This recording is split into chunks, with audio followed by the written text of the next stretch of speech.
एक सीधा सवाल जो है, जो दोहरे मापदंड का बार बार, एक सेकंड कर्नल टिक्कू, मुश्ताक बहुत वक्त से वेट कर रहे हैं, उनसे मैं सवाल, एक सेकंड अवधेश जी का सवाल मैं उनके पास ले जाना चाहती हूँ। एक सेकंड प्लीज अहमद साहब, आप इतने टाइम से बोल रही हैं, इतने टाइम से आप बोल रहे हैं, मुश्ताक सिकंदर चुपचाप सुन रहे हैं। मुश्ताक सिकंदर, अवधेश जी सीधा सवाल पूछ रहे हैं कि आप अगर फिलिस्तीन में लोगों की मौत होती है, आप उसको कंडेम करते हैं, पर 7 अक्टूबर को 1200 इजरायलियों को मारा गया, उनके घर में घुस करके विभत्स तरीके से मारा गया, और खुद हमास ने उसके वीडियो बना करके रिलीज किए हैं, तो कोई इसको कंटेस्ट भी नहीं कर सकता।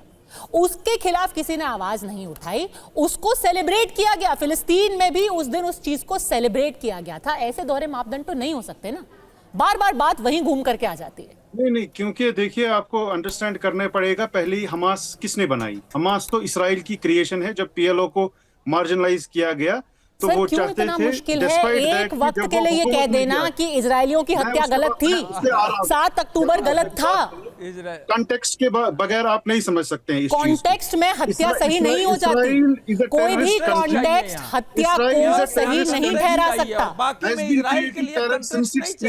अवधेश सिंह, सुनना भी सीखिए आप, मैं आपकी बात सुन रहा था सहानुभूति से। सर ये तो वही बात हो गई ना कि अगर 2 गाड़ियों की टक्कर हो गई, एक गाड़ी का मालिक दूसरे को जाके गोली मार देगा और आप कहेंगे कि कॉन्टेक्स्ट ऐसा था कि गाड़ी की टक्कर हो गई थी। चीजों को एक्सेप्ट नहीं किया। As a terrorist state it kept expanding its boundaries. वहां फलस्तीनियों को यरगमाल बनाया, कंसंट्रेशन कैंप्स की जैसी हालत है वेस्ट बैंक में और गजा में खासकर।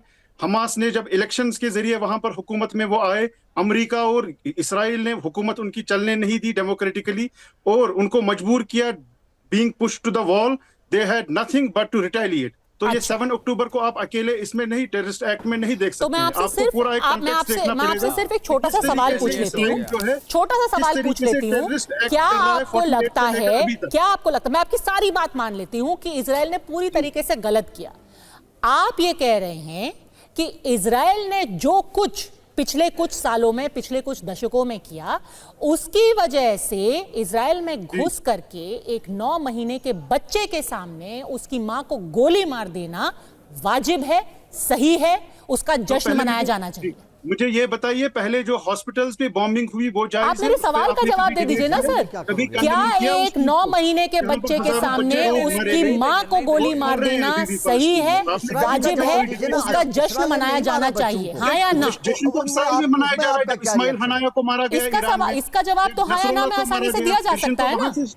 एक बच्चे के सामने उसकी मां को गोली मारना सही है या नहीं, इसका जवाब हाँ या ना में दे दीजिए। जब वो फलस्तीनियों के हॉस्पिटल्स पे बॉम्बिंग कर रहे हैं, या तो आप वन साइडेड इस्लामोफोबिक जो है ये एपिसोड्स चलाते हैं मुसलमानों को डिनिग्रेट करने के लिए, हमको टेररिस्ट डिक्लेयर करने पूरी तरीके से तथ्यात्मक एपिसोड चलाते हैं।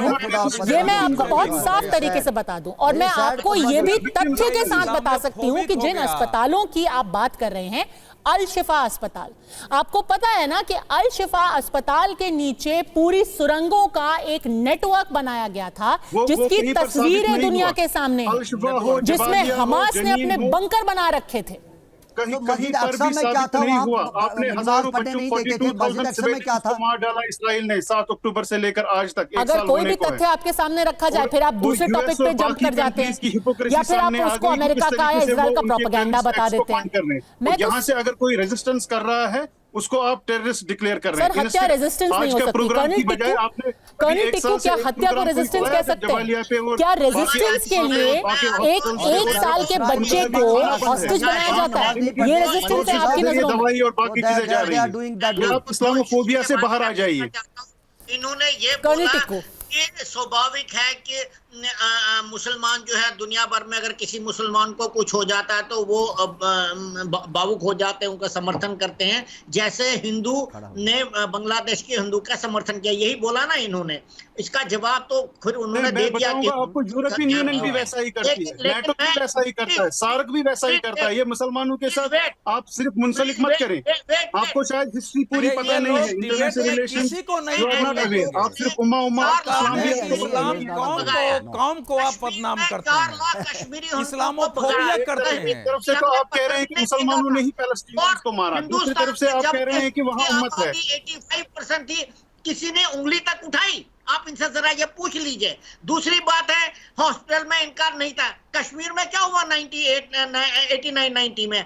सब हॉस्पिटल इनके गढ़ थे, जिहादियों के गढ़ थे, क्योंकि इनकी जो टैक्टिक्स है वो आम लोगों में फलती फूलती है, आम लोगों से ही फैलती है, तो इनको ये इस्तेमाल करने पड़ते हैं। जब उनके अगेंस्ट रिटेलिएशन होता है तो ये किसने पुश किया टू द वॉल? बंदूक उठाने के लिए किसने मजबूर किया आम लोगों को? उसकी हिस्ट्री तो कंटेक्स्ट दीजिए। लोग पागल हैं, वो खुद को जो बंदूक उठाएगा उसका राइट चला जाता है। हर जगह कंटेक्स्ट चाहिए बंदूक उठाने के लिए। अरे भाई सर मैं बहुत आदरपूर्वक कह रही हूँ कि आप किसी भी चीज को किसी भी हिंसा को, हत्या को ये कहकर व्हाइट वॉश नहीं कर सकते कि उसका एक कॉन्टेक्स्ट था। पंडितों के खिलाफ हिंसा क्यों हुई, उसके लिए एक कॉन्टेक्स्ट था। इजरायलियों के खिलाफ हिंसा क्यों हुई, उसके लिए भी क्या कॉन्टेक्स्ट था। फिर तो इजराइल भी कह देगा ना कि गाजा में हमने बम इसलिए गिराए क्योंकि उसका भी एक कॉन्टेक्स्ट था। और जैसे ही आप सवाल उठाएंगे वो कह देंगे आप एंटी सेमिटिक हैं। ऐसे तो नहीं चलेगा ना।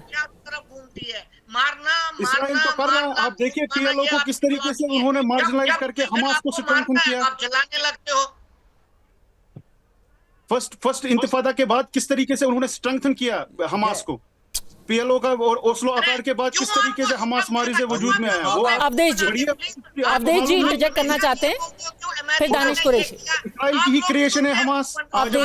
इतना मुश्किल क्यों? पूरा शो निकल गया और शायद कोई भी आदमी किसी भी देश के कोने में, दुनिया के कोने में ये नहीं चाहेगा कि मासूमों का खून बहे, कि किसी की जान जाए। हर चीज का कंटेक्स्ट इजराइल को भी सीज फायर करना चाहिए और सारी दुनिया के देश, भारत भी ये कह रहा है कि सीज फायर होना चाहिए, मासूमों के ऊपर कोई जुल्म नहीं होना चाहिए, पर पैमाना वही होना चाहिए जो पैमाना फिलिस्तीन के लिए है, वही पैमाना इजराइल के लिए, वही पैमाना लेबनान के लिए और वही पैमाना इंडिया के लिए होना चाहिए। करा दीजिए ना सीज पर, पहले करा दीजिए इस्राइल। देखिए ऐसा है कि अगर हमास या हिजबुल्लाह इजराइल पर अटैक करता है तो किसी भी स्टेट को, वैसे संगठन को पूरी तरह खत्म करने की कार्रवाई करने का अधिकार है। अगर ये लोग स्वयं कहें कि नहीं हम शांति वार्ता करना चाहते हैं, कोई मुझे बताइए ना हमास ने कभी भी पीस टॉक का किया हो। और 2006 में हिजबुल्लाह के साथ बाजाबता पीस टॉक हुआ, पीस ट्रीटी हुई, यूनाइटेड नेशन ने पीस कीपिंग फोर्स भेजा। इजराइल जो है साउथ लेबनान से बाहर आया, लेकिन हिजबुल्लाह रुका क्या? उस पीस को माना क्या हिजबुल्लाह? जब माना नहीं, उसके बाद कोई क्या कर सकता है? इसलिए ये लोग जब भी बात करिए तो ये लोग रिटेलिएशन कहते हैं। इजराइल को यह पूरा अधिकार है कि हमास जैसे संगठन को, जब तक कि वो हथियार लेकर लड़ने के लिए तैयार है, उसके एक एक व्यक्ति को खत्म करने का उसको अधिकार है, अगर उसको अपने देश की रक्षा करनी है। अगर हिजबुल्लाह हथियार लेकर के 2000 मिसाइल्स हिजबुल्लाह ने इजराइल के सामने लगाया हुआ है, तो इजराइल के पास क्या रास्ता बचता है इस समय? ठीक है, इसलिए इजराइल को आत्मरक्षा का पूरा अधिकार है, पर उसमें भी किसी मासूम की, किसी बच्चे की, किसी सिविलियन की जान नहीं जानी चाहिए। और यही पैमाना हमें इजराइल के लिए भी इस्तेमाल करना चाहिए। अगर किसी की जान गई है, अगर इजराइल पे हमला हुआ है, अगर वहां पे एक गन अटैक हुआ है, इसका जश्न मनाना भी बेहद अफसोसजनक है, बेहद विभत्स है।